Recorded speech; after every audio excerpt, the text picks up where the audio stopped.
Convention is set to begin. Area businesses are taking some precautions. WGN's Andrea Medina shows you how some companies in the Loop are starting to board up ahead of the big event.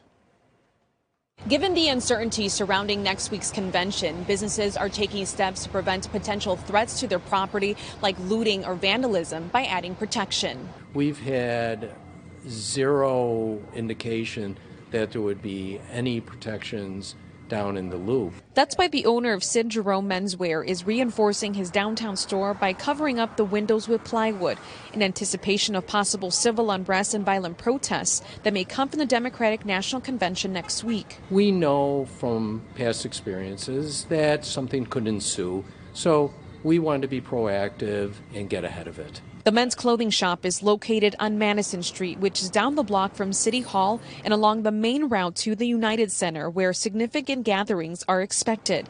The owner hopes these measures will be sufficient to prevent potential damages and avoid a repeat of past incidents. We've been a victim on 4 separate occasions where we've been vandalized or looted for, various incidents or events that happened in the city. They're not alone in their concerns. The Chicago Board of Services says their crews have been actively boarding up storefronts over the past few days to mitigate losses and destruction. So far, they've secured 12 locations around the West Loop, downtown, and Daly Center area, with plans to board up additional businesses this weekend. We're not pushing it.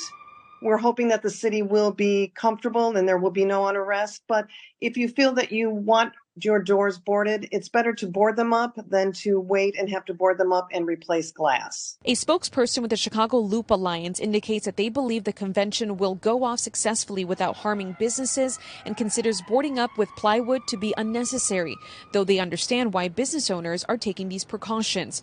Mayor Brandon Johnson is also confident the DNC will proceed smoothly with the support of the Chicago Police Department. But we're also coordinating with Secret Service and other local law enforcement agencies to ensure that we have a vibrant, safe, productive DNC.